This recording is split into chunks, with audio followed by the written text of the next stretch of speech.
လုံးပဲမင်္ဂလာပါကျွန်တော်ဒီဗီဒီယိုလေးမှာတော့ Adobe Photoshop မှာပါဝင်တဲ့ Lasso tool တွေ Magic tool တွေရဲ့အသုံးပြုပုံလေးကိုရှင်းပြပေးသွားမှာဖြစ်ပါတယ်။ Okay ဒါကတော့ကျွန်တော်ဘာလို့ထားလဲဆိုရင် Adobe Photoshop ကိုတစ်ခါတည်းဝင်ထားလိုက်တယ်နော်တစ်ခါတည်းဝင်ထားလိုက်ပါတယ်ဒီမှာဆိုရင်ကျွန်တော်တို့ရှေ့မှာတော့ကျွန်တော်တို့ဗာလေးသင်ခဲ့ပြီလဲဆိုရင် Move tool တွေနောက်ပြီးတော့ဒီ rectangle marquee tool လေးတွေအကြောင်းကိုသင်ခဲ့ပြီးပြီเนาะဒါဆိုရင်ကျွန်တော်တို့နောက်တစ်ခုအနေနဲ့ဗာလဲဆိုရင် Lasso tool ပေါ့เนาะ Lasso tool လေးတွေနောက်ပြီးကြတော့ဗာလဲဆိုရင်Magic tool လေးတွေအကြောင်းလေးတွေဆက်ပြီးလေ့လာမယ်เนาะဒီရဲ့အားလုံးရဲ့ဗာလဲဆိုရင် shortcut ကလေးတွေကတော့ဒီမှာပါပါတယ်ဒီမှာကျွန်တော်ရှေ့မှာလည်းပြောခဲ့ပါတယ်ဗာလဲဆိုရင်ကျွန်တော်တို့သုံးလက်2လေးတွေရဲ့တောင်လေးမှာ3ကံပုံလေးတွေပါနေသူ့မှာတခြား option တွေရှိပါသေးတယ်ပေါ့နော်။ Okay ဒါမျိုးဆိုရင်ဘာမှမပါဘူးပေါ့နော်။ဒါမျိုးဆိုရင်ဘာမှမပါပါဘူး။ဒါဆိုရင်တော့သူ့မှာဗာလဲဆိုရင်တခြား option ရှိပါသေးတယ်။ဒါကြောင့်သူ့ကို right click နေကြည့်ပါ။ Okay ဒါဆိုရင်သူ့မှာဘာလဲဆိုရင်3မျိုးတော့ပါပါတယ်နော်။ဒါဆိုရင် Lasso tool ပါမယ်။နောက်ပြီးတော့ဗာလဲဆိုရင် Polygon Lasso tool ပါမယ်။ Magic Lasso tool ဆိုတော့ဘယ်နှမျိုးပါလဲဆိုရင်တို့3မျိုးပါပါတယ်နော်။ Okay ဒါလေးတွေအသေးစိတ်ကိုအားလုံးလေ့လာကြည့်အောင်။ဒါဆိုရင်ကျွန်တော်ပထမဆုံးအနေနဲ့ Lasso tool လေးသွားလိုက်မယ် keyboard ကနေမယ်ဆိုတော့ကျွန်တော်တို့ဗာလဲဆိုရင် Alt key လေးပေါ့နော်ဒါလေးနေလိုက်ပြီ Okay Lasso tool ကဘယ်လိုဟာတွေမှာသုံးတာလဲကျွန်တော်တို့မေးဆိုင်ရှိတယ်ပေါ့နော် Okay Lasso tool ကကြတော့ဖြတ်တဲ့အခါတွေမှာသုံးတယ်ဒါပဲเนาะနောက်ပြီးတော့ကျွန်တော်တို့ဒီ rectangle tool ဆိုတာလဲကျွန်တော်အချိန်မှာပြောခဲ့တယ်ဖြတ်တဲ့နေရာတွေမှာသုံးတာပါပဲเนาะဒါအားလုံးဖြတ်တဲ့ tool တွေကြီးပါပဲเนาะဥပမာကျွန်တော်တို့ကဒါတွေနဲ့ကြတော့ကိုယ်စိတ်ကြိုက်ဆွဲဖြတ်လို့ရတယ်Okay ဒီမှာเนาะဒါတော့မိမိရဲ့လက်ကဗာလဲဆိုရင် mouse pointer ငိမ့်တဲ့ပုံမှာမူတည်ပြီးတော့ကျွန်တော်ဆွဲဖြတ်လို့ရသွားပါမယ်เนาะဥပမာဒါမှကြည့်အောင် Okay ကျွန်တော်ကဒီနားလောက် slide ဆွဲလိုက်မယ်เนาะ Okay ဒီပုံစံလေးပေါ့เนาะ Okay เนาะဒါလေးဒီလောက်ပဲဖြတ်မယ်ပေါ့ Okay ဒါဆိုရင်ရပြီ Okay เนาะအဲ့လိုမျိုးလေးလာဖြစ်သွားမှာပေါ့ Okay ရပြီเนาะဒါကဘာရဲ့လှုပ်ဆောင်ချက်လဲဆိုကျွန်တော် Lasso tool ရဲ့လှုပ်ဆောင်ချက်ပါเนาะ Okay ဒါဆိုရင်ကျွန်တော်ပထမဆုံးအနေနဲ့ဒီ layer လေးကိုကျွန်တော် normal layer ပြောင်းလိုက်မယ် clean nation နှိပ်ပါမယ်เนาะ Okay ပြလိုက်ပါရပြီเนาะ Okay ဒါမျိုးလေးလုပ်ပြီးသားကျွန်တော်ဖြတ်ကြည့်လိုက်မယ် delete Okay เนาะအမှပြတ်သွားပါတယ်ရပြီเนาะဒါကဘာရဲ့လှုပ်ဆောင်ချက်လဲဆိုကျွန်တော် Lasso tool ပါเนาะ Control D ပြန်နေလိမ့်မယ်เนาะ select ဖြောက်ခြင်း Control D ပါဥပမာကျွန်တော်တစ်ချက်ပြန်ဖြောက်ပြမယ်ဒီလိုဝိုင်းလိုက်ပါမယ်เนาะဒါအားလုံး select မှတ်တာပါပဲပြီးသွားရင်ကျွန်တော်တို့ကဒီကနေမသွားရှင်ဘူးပေါ့เนาะဖြတ်ထားလိုက်မယ်ကျွန်တော် delete နဲ့ဖြတ်လိုက်တယ်အဲ့ဒီမှာ select ဖြောက်ဖို့အတွက်သွားရှင်မှုတွေပြေးသွားမလဲဆိုရင် select ရှိပါတယ် select ထဲမှာပါလဲဆိုရင်ကျွန်တော်က disselect ဆိုတာလေးရှိတယ်ပေါ့เนาะအားလေးကိုနေလိုက်ပါဒါဆိုလဲအတူတူပါပဲเนาะကျွန်တော်ကဒါမလို့ရှင်ဖြစ်တဲ့ကြောင့် Ctrl Z ကိုနေလိုက်မယ်နောက်ထပ်လဲ Ctrl Z ကိုဆက်နေပါမယ်เนาะ Okay ရပြီเนาะဒါဆိုရင်ကျွန်တော် Ctrl D ပေါ့Okay ဒါလေးတွေအားလုံးရမယ်เนาะဒါဆိုရင်ကျွန်တော်အခုပြောရတဲ့ဒီ Lasso tool ရဲ့အကြောင်းလေးတွေရမယ်เนาะ Lasso tool ကတော့ဘာလုပ်တာလဲဆိုရင်ကို mouse pointer နဲ့ဆွဲပြီးတော့ဖြတ်ရတာပါကိုဖြတ်ရှင်တဲ့အရာအားလုံးကို select မှတ်လို့ရတယ်အဓိကကျွန်တော် mouse pointer လေးဆွဲသွားရုံပါပဲဒါပေမဲ့ဆွဲတဲ့ခါမှာလည်းအရေးကြီးတာကဘာလို့မရအောင်လဲဆိုကျွန်တော်တို့ကတစ်ဆက်တည်းဆွဲရပါမယ်ကျွန်တော်လက်ကို mouse pointer ကိုလုံးဝလွတ်ပစ်လို့မရပါဘူးမောက်ကိုဖိပြီးရတယ်တခါတည်းဆွဲရမယ်ကိုဆွဲမဲ့လောက်เนาะကိုမှတ်မလောက်ကိုဘာလို့မလဲတခါတည်းဆွဲသွားရပါမယ်ဥပမာကျွန်တော်ဒီလောက်လေးမှတ်လိုက်မယ်ပေါ့နော်ဒီလောက်ပဲဖြတ်ရှင်တာ Okay ဒီပုံစံရပြီနော်ဒါဆိုရင် delete ပေါ့ Okay ရပြီနော်အဲ့လိုမျိုးလေးဘာလို့မလဲဆိုရင်တစ်ခါတည်းဖြတ်ရပါမယ် Ctrl D Ctrl Z နေလိုက်ပါမယ်နော် Ctrl Z Ctrl D ပေါ့ Okay ဒါဆိုရင်ကျွန်တော်အခုပြောတဲ့ဘာရဲ့လောက်ဆောင်ချက်လေးဒါတော့ Lasso tool လေးပါနောက်တစ်ခါကျတော့ဒီ Polygon Lasso tool ပေါ့နော် Polygon Lasso tool ကကျွန်တော်တို့ကဘယ်လိုဟာဒီမှာအသုံးကျလဲဆိုရင်ဥပမာဒီလိုမြင်းဖြောင်းနေမှာပေါ့နော်ဒီလိုမြင်းဖြောင်းနေမှာဖြတ်တဲ့အခါမှာအရင်အသုံးနေပေါ့နော်ဒါဆိုရင်ကျွန်တော်တို့ဒီမှာကြည့်အောင်ဒီမြင်းဖြောင်းလေးပေါ့နော်ဒီမြင်းဖြောင်းရဲ့ဒီနားကလည်းတွားလိုက်ရတယ်ဒါမှမဟုတ်ဒီဘက်တည်းလည်းတွားလိုက်ရတယ်နော်ဒါကိုကြိုက်တဲ့နေရာမှာမှတ်ပါOkay အဲ့ဝင်တွားမယ်ပေါ့နော်ဒါဆိုရင်ကျွန်တော်နည်းနည်းကျုံးလိုက်မယ် Okay ဒီမှာရပြီနော်ဒီဘက်ကဟာတော့ကိုအကုန်လုံးဖြတ်မှာဆိုရင်တော့ကိုစိတ်ကြိုက်မှတ်လိုက် Okay နော်ဘယ်လိုမှတ်မရရနော်ဒါရင်တို့နဲ့အခုရဲပါလဲဆိုရင်နောက်ဆုံးစုံမှတ်ကိုတော့ဘာလုပ်မလဲ click ရှင်နေလိုက်ဒါစုံသွားပြီဆိုတော့ဒါကျွန်တော် select ဝင်သွားပြီပေါ့နော်ဒါကိုဖြတ်လိုက်ပါမယ် delete Okay ရတယ်နော်ဒီလိုမျိုးလေးလည်းဖြတ်တဲ့အခါမှာသူကဘာလဲဆိုရင်အသုံးပြုပါတယ်အားလုံးရမယ်နော်ဒါဆိုရင်ကျွန်တော် Ctrl Z ကိုပဲနေလိုက်ပါမယ် Ctrl Z select ဖြောင်းမှာဖြစ်တဲ့ကြောင့် Ctrl D ပါရပြီနော်ဒီ Polygon Lasso tool ကအဲ့လိုအဖြောင်းနေမှာပဲဆွဲလို့ရတာလားမဟုတ်ပါဘူးကျန်တဲ့ဟာတွေမှာလည်းဆွဲလို့ရပါတယ်နော် Okay ကျွန်တော်တို့ဒါလေးကိုအရင်ဆွဲကြည့်အောင်ဒီပုံစံကြတော့ကျွန်တော်တို့ကအသေးစိတ်လေးသေးသေးလေးလိုက်လုံနေရမှာပေါ့နော် Okay အဲ့လိုမျိုးလေးလိုက်လုံနေရမယ်တစားရှင်းစီပေါ့နော် Okay ဒီပုံစံလေးပါOkay เนาะဒါမျိုးလေးလည်းလုပ်လို့ရတယ်ပေါ့ဒါတွေအားလုံးတော့ဒီသူ့ရဲ့ tool လေးတွေရဲ့အသုံးပြုပုံလေးတော့အားလုံးသိထားဖို့လိုတယ် Okay ဒီပုံစံလေးပေါ့နော် Okay ဒါဆိုရင်ကျွန်တော်ဒီလောက်ပဲဖြတ်ပြလိုက်ပါမယ်နော် Okay okay ဒါဆိုရင်ရပြီအဲ့လိုအားလုံးပြီးသွားရင်လည်း delete နေလိုက်ဒါလည်းအတူတူပဲဘာလို့ဒါလဲဆိုရင်ဖြတ်ထားပါပြီเนาะဒါတော့ကျွန်တော်တို့ကဒီမှာဘာလို့ထားလို့လဲဆိုရင်ဖဲသားတွေကိုထူထားလို့ပါเนาะ okay ဒီမှာလည်းအဲ့လိုပဲကျွန်တော်တို့ကဒါ polygon lasso 2ပဲဖြစ်ဖြစ်ပါကျန်တဲ့2တွေပဲဖြစ်ဖြစ်ပေါ့เนาะအဲ့ဒါခေါ်လိုက်မယ် okay ကျွန်တော်ရှေ့မှာလည်းတင်ခဲ့တဲ့ lasso 2တွေပါเนาะဒီမှာဆိုရင်ကျွန်တော်တို့ဘာလို့လဲဒီရဲ့အကြောင်းလေးဒါအားလုံးအတူတူပဲဒါဆိုရင်တော့ကျွန်တော်တို့က new selection ဒါကတော့ adapt to selection ဒီမှတ်ထားတဲ့ selection မှာဆက်ပြီးပေါင်းရှင်းနေဆိုတော့ဒီဘက်မှာဒါလေးရွေးမယ်เนาะ okay เนาะဒါလေးတစ်ချက်နေမယ် okay အဲ့ဒါဆိုရင်ကျွန်တော်တို့ဒီမှာကျွန်တော်တို့ဆွဲထားတဲ့ဘာ2လေးမှာလဲဆို lasso 2လေးမှာပေါ့เนาะအပေါင်းလေးပေါ်လာပါပြီအဲ့ဒါဆိုရင်ကိုကထပ်ပြီးတော့လိုချင်တဲ့နေရာမှာဆက်ပြီးမှတ်သွားလိုက်เนาะ okay ဒီပုံစံလေးပေါ့เนาะ okay ဒါဆိုရင်ကျွန်တော်တို့ကဒါလေးပေါင်းလိုက်မယ်ဒီကြားလေးကိုเนาะ okay ဆက်လိုက်ပြီအဲ့လိုမျိုးလေးပေါင်းလို့လဲဘာလို့ရလဲ selection ပေါင်းလို့ရတယ်เนาะ okay ဒီရဲ့နောက်ကိုလည်းဆက်ပြီးတော့မှတ်အောင်မယ်ပေါ့ okay เนาะ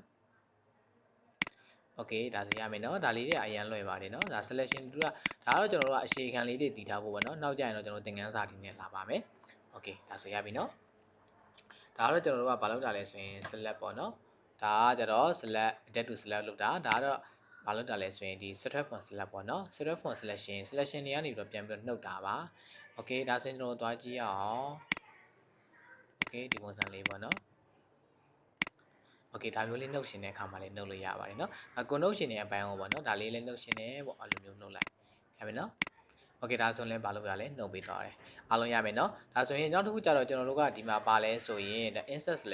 selection လည်းတူတူပါပဲကျွန်တော်တို့ဒီကြားထဲမှာထက်တဲ့အပိုင်းတွေပဲယူပါမယ်เนาะဟိုထက်တဲ့အပိုင်းဆိုတာကဒီမှာကျွန်တော်ဆွဲလိုက်မယ် okay ပေါ့เนาะဒါကကိုကြိုက်လို့မှတ်လို့ရတယ်เนาะ okay ဒီမှာ okay ဒီမှာဆိုရင်ဆက်တဲ့အပိုင်းဆိုဒီပိုင်းလေးပဲရှိခဲ့တယ် okay เนาะဒါဆိုရင်လည်းအားလုံးရမယ်เนาะဒါဆိုရင်ကျွန်တော်တို့က control D နေလိုက်ပါမယ်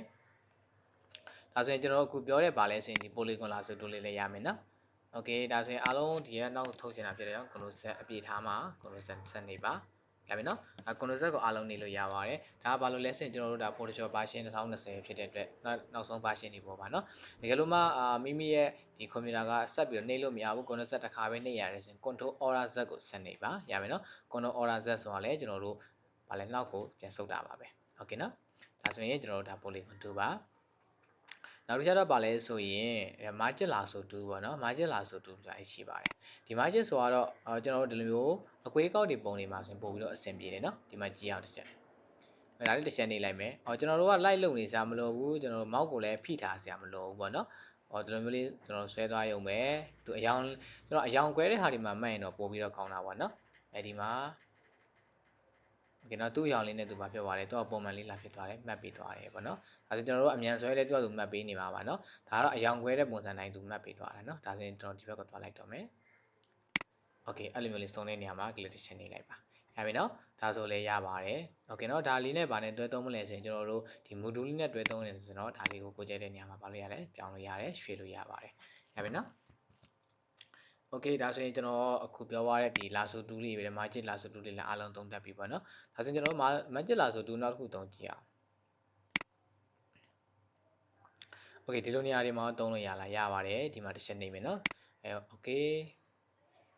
okay နော်ဒီလိုမျိုးဖြတ်တဲ့ခါတွေမှာလည်းကျွန်တော်တို့သုံးပါတယ်အမြန်ပေါ့နော်ကိုကအမြန်ဖြတ်ရှင်နေဆိုရင်အမြန်ဖြတ်လို့ရတဲ့ပုံတွေဆိုရင်ပေါ့နော်အဲ့လိုမျိုးတွေလည်းပါလို့ရလဲဆိုရင်ဖြတ်ပြီးတော့သုံးလို့ရတယ်နော် okay ကျွန်တော်ဒီမှာဖြတ်ပြမယ်နော် okay မရတဲ့နေရာတွေကျတော့ကလစ်လေးတစ်ချက်နေလိုက်နော်ကလစ်တစ်ချက်နေမယ်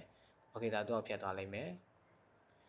okay တော့เนาะဒါဆိုရင်ကျွန်တော်ကျုံလိုက်တယ်အဲ့လိုမျိုးမှားသွားပြီဆိုရင်ပေါ့เนาะဒီလိုမျိုးကျွန်တော်တို့ကမှားသွားတယ်မှားသွားတော့တချို့ကဆိုရင်ပြန်မဆုတ်တတ်တော့ control Z တွေနှိပ်တယ်အဲ့လိုမျိုးနှိပ်လို့မရအောင်เนาะ keyboard မှာ backspace လေးပါတယ် backspace လေးလိုက်နေเนาะ okay ဒါဆိုရပြီဒါဆိုရင်ကျွန်တော်ဒီပုံစံလေးပဲယူလိုက်မယ်เนาะဒါသူ့ရဲ့ mail လေးကနေပြီးတော့ okay okay เนาะဒါဆိုလဲကျွန်တော်တို့ဒီမှာရတယ်ဒါလေး module လေးနဲ့တူပြီးတော့ share ကြည့်ပါ okay เนาะအဲ့လိုမျိုးလေးလည်းမလို့ရလဲအသုံးပြုလို့ရတယ်เนาะokay ဒါဆိုရင်ကျွန်တော်အခုဒါလေးအားလုံးရမယ်เนาะဒါဆိုကျွန်တော်အခုပြောရတဲ့ဘာလဲသူကတော့ magic 2ဆိုတဲ့အတိုင်းပဲကျွန်တော်တို့ကတန်လိုက်လို့ပါပဲသူနဲ့နီးစက်ရလေးဘာလို့တာလဲဆွဲကတ်သွားတယ်เนาะသူကတော့ဒီ3ခုရဲ့အသေးစိတ်ကိုကြည့်မယ်ဆိုရင်တော့ဒီကောင်ကတော့ lasso 2ဒီကျွန်တော်တို့ဆွဲလိုက်တာနဲ့ကျွန်တော်တို့ mouse click ကိုဖိပြီးတော့ဆွဲရပါတယ်တစ်ဆက်တည်းဆွဲရပါတယ်เนาะ polygon lasso 2ကတော့ကျွန်တော်တို့အဖြောင်းတွေလေးတောင်းတွေလုပ်တဲ့ခါမှာလည်းအရန်သုံးတယ်သူကတော့ပုံမြန်တာပေါ့เนาะနောက်တစ်ခုကျတော့ magic lasso 2ကတော့သူနဲ့နီးစက်ရဘာလို့လဲသူဖြောင်းဘာလဲဆိုရင်ကတ်သွားပါတယ်ဒီပုံစံလေးလည်းတွားလို့ရတယ်เนาะဒီမှာ magic lasso 2က okay ဒီပုံစံเนาะ okay ဒါဆိုအရန်မြန်ပါတယ်အဲ့လိုမျိုးလေးတွေဘာလို့ရလဲတွားလို့ရပါတယ် okay ရတော့ရမယ်เนาะလို့ရှင်ဦးကျွန်တော်က bus ပြီးတော့နေတာเนาะ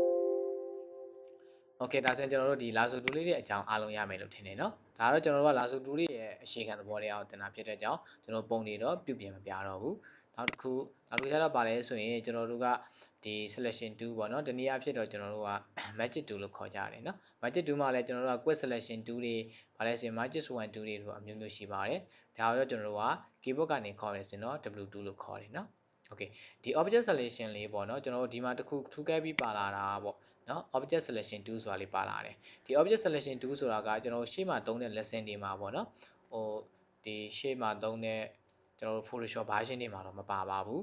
ဟိုဘယ်လိုမျိုးဟာလေးလဲဆိုရင်ဟိုမှာ CS3 တို့ပေါ့နော် CS6 တို့ဆိုရင်တော့ပါမယ်လို့မထင်ဘူးပေါ့နော် CS6 ကတော့ကျွန်တော်မသုံးဘူးပါမလားတော့မသိဘူး okay ဒီမှာတော့ CS3 တွေမှာတော့ကျွန်တော်တို့မပါဘူးကျွန်တော်နေခင်းကြည့်ရအောင်ပေါ့နော် CS3 မှာမပါဘူးဒါဆိုရင်ကျွန်တော်တို့ကဒါ CS2020 ကိုသုံးထားတယ်ဒါကြောင့်ဒီ object selection တွေပါပါတယ်เนาะဒါကြောင့်ပထမဆုံးအနေနဲ့ဒီ object selection လေးအကြောင်းကျွန်တော်ပြောကြည့်အောင် object selection တော့ဒီစနေလိုက်ပြီ okay object selection ဆိုတဲ့အတိုင်းပါပဲကိုကဘေး object ကို message ရှင်တာလဲပေါ့เนาะဒါလေးကအရေးကြီးတယ်ဥပမာကျွန်တော်ကဟိုဒီထဲမှာဆိုရင်ဒီပုံလေးကို message ရှင်တယ်ဒါကြောင့်ကျွန်တော်ဆွဲလိုက်မယ်ဒီပုံလေးကို wipe ပြီးတော့เนาะ okay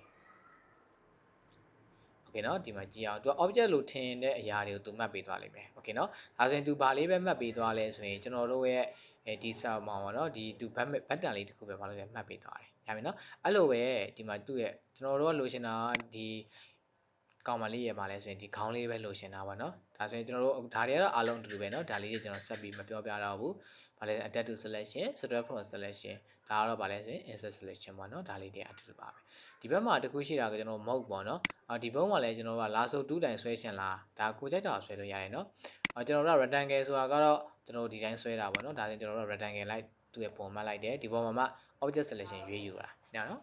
အဲ့လိုမျိုးယူတာတကယ်လို့ကိုကအဲ့လိုမလိုချင်ဘူးကိုကကိုဆွဲပြီးယူရှင်တာဆိုရင်ဗာလဲဆိုရင် lasso 2လေးရွေးပေးလိုက်ရွေးပြီးသွားရင်ကျွန်တော်တို့တစ်ဆက်ဆွဲပါမယ်ပေါ့เนาะအဲ့လိုလေး okay ဒီကြားထဲမှာ तू ကဘာလုပ်ပေးမှာလဲကိုလိုရှင်တဲ့အရာလေးကို तू တစ်ချက်ပြန်မှတ်ပေးလိုက်မယ် okay ဒါဆိုအားလုံးရမယ်เนาะဒါကတော့ဒီ object selection ကတော့အရန်လွယ်ပါတယ်ရပြီเนาะဒါကိုဖြတ်ရှင်တယ်ဆိုရင်ဖြတ်မယ်ပေါ့เนาะကိုကတကယ်လို့မဖြတ်ရှင်ဘူးဆိုရင်တော့တမျိုးပေါ့เนาะဒါကိုကြိုက်တာလုပ်လို့ရတယ် okay ဒါဆိုရပြီเนาะဒါဆိုရင်အားလုံးအခုကျွန်တော်ပြောပြတဲ့ဒီ object selection အကြောင်းလေးကိုအားလုံးရမယ်ဒါဆိုရင်နောက်တစ်ခုအနေနဲ့သွားကြည့်အောင်နောက်တစ်ခုကျတော့ဗာလဲဆိုရင်ဟို quick selection 2ပေါ့နော် quick selection 2ရဲ့ minus 1 2ရဲ့ဆိုတော့နှစ်ခုကျန်သေးတယ်ဒီမှာ quick selection 2လေးကိုတစ်ချက်ကျွန်တော် select မှတ်လိုက်မယ်ရပြီနော် quick selection 2လေးကိုယူလိုက်တယ်ယူသွားရင်ကျွန်တော်ကဒီမှာကျတော့ဘာလုပ်နေလဲဆိုရင် select ဝင်နေပါတယ်နော်ဒီ select ဝင်တာလေးကိုကျွန်တော်ဖြောက်လိုက်မယ်ဘာလဲရေးသွားမလဲ select deselect keyboard ကနေဆိုရင် control D ပါနော် okay ဖြတ်လိုက်ပြီ okay ဒါဆိုရင်ကျွန်တော်ကဒီပုံလေးမှာဘယ်လိုဟာဖြတ်လို့ရတာလဲပေါ့နော်ဒီ margin ဒီ quick selection 2อ่ะပေါ့เนาะ quick selection 2ကဘယ်လိုဟာဖြတ်လို့ရတယ်ဒီလိုမျိုးအယောင်တူတဲ့ဟာတွေပဲဖြစ်ဖြစ်ဒီလိုမျိုးတခြားတော့ဟိုကိုဆွဲဖြတ်ပြီးတော့ဖြတ်ရှင်တဲ့အရာတွေပဲဖြစ်ဖြစ်ဒီလိုဖြတ်တဲ့အခါမှာသုံးပါတယ်เนาะဒါဆိုရင်ကျွန်တော်ကဒီမှာတော့ဒါလေးတွေဖြတ်ရင်တော့ရမ်းလွယ်တယ်ပေါ့เนาะ okay အဲ့လိုမျိုးဆွဲထားတဲ့အယောင်တွေအားလုံးမှာပြောသွားတယ်သူတခါတည်းမှတ်ပေးသွားတယ်ဒီဘက်ကလည်းအဲ့လိုပါပဲเนาะအယောင်တွေအားလုံးမှာပြောသွားတယ်တခါတည်းမှတ်ပေးသွားတယ်ဘာလို့ဒီလိုမှတ်ပေးတာလဲဆိုရင်ဒီမှာကြည့်အောင်ကျွန်တော် delete ဖြတ်လိုက်မယ်ဒါဆိုအောက်မှာဗာလဲကြံခဲ့လဲဆိုအဖြူပဲကြံခဲ့ပါတယ်เนาะ okay เนาะဒါလေးရမယ်เนาะဒါဆိုရင်ကျွန်တော် control z ကိုဆက်နေလိုက်မယ်เนาะဒါဆိုရင်ကျွန်တော်တို့ကဖြတ်မယ်ဆိုရင် control d ပါရမယ်เนาะအဲ့ဒီခါမှာကျွန်တော်တို့ကဒီမှာရှိတာလဲအတူတူပါပဲဒါဆိုရင်တော့ဒီကျွန်တော်တို့ကဗာလဲဆိုရင် new selection ဒါကတော့ adapt selection ဒါကတော့ကျွန်တော်တို့ကနှုတ်တာပေါ့เนาะကျွန်တော်တို့ဟိုဒီမားပြီးသားဟာတွေမှာဥပမာဒီမဲ့ကြည့်အောင်ကျွန်တော်ဒီပုံလေးကိုမှတ်ပေးကြည့်မယ်เนาะဒါလေးကိုကျွန်တော်ဆွဲမှတ်လိုက်မယ် okay ကိုလိုရှင်တဲ့ပုံစံလေးမှတ်လိုက်တယ်เนาะ okay အဲ့လိုမှတ်ပြီးတော့တဲ့အခါမှာဒီဘက်ကဟာတွေမလိုချင်ဘူးပေါ့နော်မလိုချင်ဘူးဆိုကျွန်တော်တို့ကဘာနေရလဲဆို keyboard ကနေဆို order နေရတယ် keyboard ကမနေရှင်ဘူးဆိုတော့ကျွန်တော်ဒီမှာနော်ဒီဘက်ကအနှုတ်လေးသွားပါ keyboard က order နေတိုင်းသူကအနှုတ်လက္ခဏာလေးပြောင်းသွားပါတယ်နော် order လေးကိုဖိထားပြီးတော့လည်းကျွန်တော်တို့ဘာလို့ရလဲပြန်ဆွဲလို့ရတယ်နော် okay နော်ဒီပုံစံလေးလည်းဘာလို့ရလဲဆွဲလို့ရတယ်ကျုံလို့ရပါတယ် okay နော်ဒါကတော့ဒီဘက်ကဘာပြောရလဲဆိုကျွန်တော်တို့ရဲ့ဘာလဲဆိုရင်ဒီ quick selection tool လေးရဲ့ဒီအကျယ်ဝင်လေးကိုပြောတာပါကျင်းချင်းနဲ့ဘာလို့ရတယ်ကျင်းလို့ရပါတယ်နော် keyboard ကနေမယ်ဆိုလည်းရတယ် keyboard ကနေမယ်ဆိုကျွန်တော်တို့ကထောင်ကွင်းစာထောင်ကွင်းပိတ်ပါထောင်ကွင်းစာဆိုရင်တော့ကျွန်တော်တို့ရဲ့ selection ရဲ့ site ကိုသေးသွားတာထောင်ကွင်းပိတ်ဆိုရင်တော့ဗာလဲကြီးလာတာပါ okay ရမယ်နော် okay ဒါလေးလည်းရမယ်နော်ဒါကတော့ကျွန်တော်တို့ကအားလုံးဖြတ်တူးတွေပါပဲနော်ဒီလိုဖြတ်လို့ရတယ်ဒါမှမဟုတ်ဘူးဆိုရင်လည်းဘာလို့ရတယ်မိမိရွှေ့လို့တဲ့နေရာကိုမူတူးယူပြီးတော့ကိုရွှေ့ရှင်တဲ့နေရာကိုရွှေ့လို့ရပါတယ်ရမယ်နော် okay ဒါလေးတွေရမယ်လို့ထင်တယ်ဒါဆိုရင်နောက်တစ်ခုလေးသွားကြည့်အောင်နောက်တစ်ခုကဘာလဲကြံလဲဆိုရင်ဒီ ဒီမှာကျွန်တော်တို့ဗာပဲကြံလဲဆိုရင် margin 1 2လေးပဲကြံပါတယ်เนาะဒီမှာ margin 1 2ဆိုတော့သူက color 2တွေကိုဖြတ်မှသာလင်အဆင်ပြေပါတယ်ဥပမာကျွန်တော်ကဒီမှာဖြတ်ပြီးကြည့်မယ်အဖြူအောင်လေးကိုဖြတ်ရှင်တာဒီကြားထဲမှာเนาะဒီအဖြူလေးကိုဖြတ်ရှင်တာဖြစ်တော့အဖြူလေးကိုတစ်ချက်နေလိုက်โอเคเนาะအဲ့လိုနေပြီးတော့ဗာ delete နေလိုက်အဲ့လိုမျိုးဖြတ်လို့ရပါတယ်เนาะဒါကတော့ကျွန်တော်တို့ဘာလို့ဆောင်ချက်လဲဆိုရင်ကျွန်တော်တို့ margin 1 2ရဲ့လောက်ဆောင်ချက်ပါ color တွေတစ်ခုနဲ့တစ်ခုတိတိတသားဖြစ်နေတဲ့အခါမှာသာလင်ဖြတ်လို့ကောင်းပါတယ်โอเคဒါဆိုရင်ကျွန်တော် control z ကိုပြန်နေလိုက်ပါမယ်ဆက်လက်ဖြောက်ရှင်ရင် control d ပါဒါကြတော့ကျွန်တော်တို့ကဒီအပြာရောင်တွေကိုဖြောက်ရှင်တာဒါကြောင့်အပြာရောင်ပေါ်မှာတစ်ချက်နေလိုက်မယ်เนาะโอเคဒါဆိုရင်တော့သူနဲ့ဆက်ဆက်မှုတော့ရှိနေရမယ်ဆက်ဆက်မှုမရှိဘူးဆိုရင်တော့မရဘူးเนาะတကယ်လို့ကိုကနောက်ထပ်ဒီ select လဲမှတ်ထားတယ်နောက်ထပ်ဒီဘက် select ပါဆက်မှတ်ရှင်နေဆိုရင်တော့ဒီဘက်မှာရွေးရမယ် adapt to selection ရမယ်เนาะ adapt to selection ရွေးလိုက်ဒီဘက်မှာတစ်ချက်နေလိုက်โอเคဒါဆိုရင်တော့ဖြတ်လိုက်အဲ့လိုမျိုးစင်တော့ဖြတ်လို့ရမယ်နောက်ထပ်လည်းဆက်နေလို့ရရင်เนาะဘာလို့လဲကျွန်တော်တို့က adapt to selection ရွေးထားလို့โอเคရမယ်เนาะအဲ့လိုဆိုရင်ရပြီเนาะအဲ့လိုမှမဟုတ်ဘူးကိုကဒီ select ကိုပြန်ဖြောက်ရှင်နေဆိုရင်တော့ဒီမှာတစ်ချက်ပြန်နေလိုက်ပါเนาะဖြောက်ရှင်နေဆိုရင်လည်းမခတ်ပါဘူးဘာလဲဆိုရင် subtract from selection ဟာလေးကိုတစ်ချက်ပြန်ရွေးပြီးသွားရင်ကို select မှတ်ထားတဲ့ဟာဘက်ကိုဘာလို့လဲပြန်နေလိုက်အောင်ပဲเนาะဥပမာကျွန်တော်ခုနဒါလေးယူထားတယ်ပေါ့เนาะဒီပုံစံမှာ subtract from selection ဆိုရင်ကျွန်တော်ကဒီ tree ကန်လေးပုံစံလေးကိုမဖြတ်ရှင်ဘူးဆိုရင်တစ်ချက်နေလိုက်ဒါဆိုရင်ပျောက်သွားတယ်โอเคရပြီเนาะဒါဆိုရင်အားလုံးရမယ်လို့ထင်တယ်အဲ့တော့ဒါလေးလည်းအရန်လွယ်ပါတယ်เนาะဒါကတော့ margin 2လေးပါโอเคเนาะโอเคဒါဆိုရင်ကျွန်တော်အခုပြောရတဲ့အားလုံးကဘာလဲဆိုရင်ဖြတ်တူးတွေကြီးပါပဲဒီတူးလေးတွေကိုဘယ်လိုနေရာတွေမှာအသုံးပြုရင်ကောင်းမလဲဒါလေးတွေကိုသိထားဖို့လိုတယ်เนาะဟိုမှာ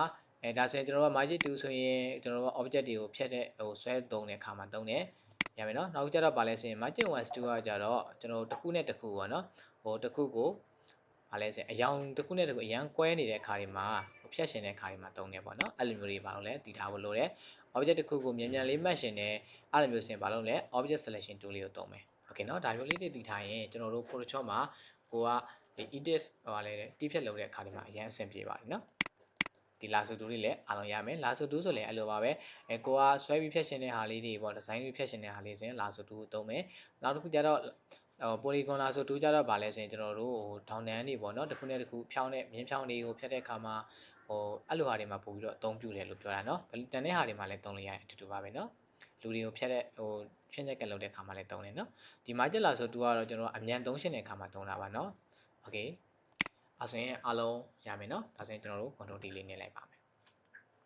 โอเคเนาะဒါဆိုရင်ကျွန်တော်အခုပြောရတဲ့ဒီ tool လေးတွေအကြောင်းအားလုံးရမယ်လို့ထင်တယ်နော်Okay, see you next lesson.